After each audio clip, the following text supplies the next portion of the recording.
आप सोच रहे होंगे मैं कौन हूँ। आप सोच रहे होंगे क्यों चोरों की तरह मैंने अपना चेहरा ढक रखा है। 1 साल पहले 7 लड़कों ने मेरे साथ बलात्कार किया था। मैंने जीन्स पहनी हुई थी, शायद इसीलिए। मैं एक बेशर्म औरत हूँ और हर एक लड़की जिसका रेप होता है वो बेशर्म होती है। हम बेशर्म ना होते तो क्यों हमें अपना चेहरा छुपाना पड़ता। बहुत मज़ा आता है बलात्कार में। आखिर बलात्कार भी तो सेक्स ही है। बहुत मज़ा आया मुझे जब मेरे कपड़े फाड़े, जब मेरे बाल नोचे गए, जब कई अनजान हाथों ने मेरी 2 टांगों को ज़बरदस्ती खोला। जो आप सुन नहीं पा रहे हैं वो मेरे साथ 1 साल पहले हुआ था और 5 महीने पहले एक 5 साल की बच्ची के साथ। उसने भी जीन्स पहनी होगी, शायद इसलिए। मैं खुश हूँ कि आप घर बैठे बैठे अपनी व्यस्त जिंदगी के 5-10 मिनट निकालकर बलात्कारियों को तहे दिल से गाली देते हैं। और सच मानिए, इतना काफ़ी है।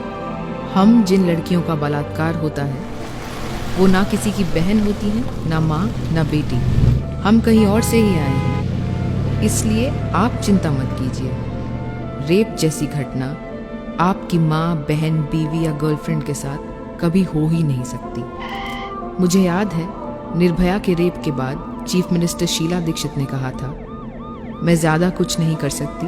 दिल्ली पुलिस मेरे नहीं, होम मिनिस्ट्री के अंतर्गत है। ठीक कहा था उन्होंने, समझदार है। लेकिन कुछ असामान्य पागल लोग रेप जैसी सामान्य घटना को पर्सनली ले लेते हैं। वो हमारा साथ देकर दुनिया से खुद की खिल्ली उड़वाते हैं। एक बेवकूफ़ चीफ मिनिस्टर ने पिछले साल मेरी जैसी औरतों के लिए अपनी कुर्सी, अपना पॉलिटिकल करियर और अपनी इज्जत मीडिया में खूब उछलवाई थी।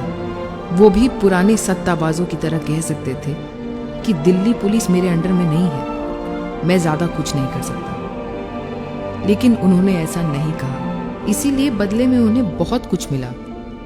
कई नामों से नवाजा गया, धरना किंग, तमाशेबाज, नौटंकी, भगोड़ा, ड्रामेबाज। उस नासमझ चीफ मिनिस्टर की नौटंकी का आप लोगों को भी काफ़ी खामियाजा उठाना पड़ा। जिस शहर में एक नाचती हुई बारात, एक वीआईपी और एक खराब लाल बत्ती की वजह से मीलों लंबा ट्रैफिक जाम लग जाता है, वहाँ एक बलात्कार ने आपको आपके महफूज घरों से कई घंटों तक दूर रखा।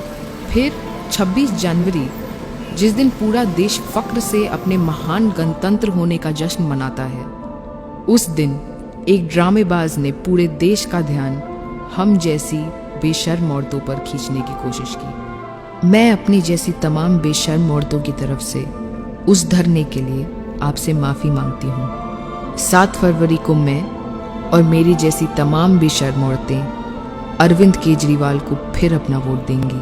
हम मजबूर हैं, साथ दिया था उसने। आपकी ऐसी कोई मजबूरी नहीं है, आप किसी को भी वोट दे सकते हैं।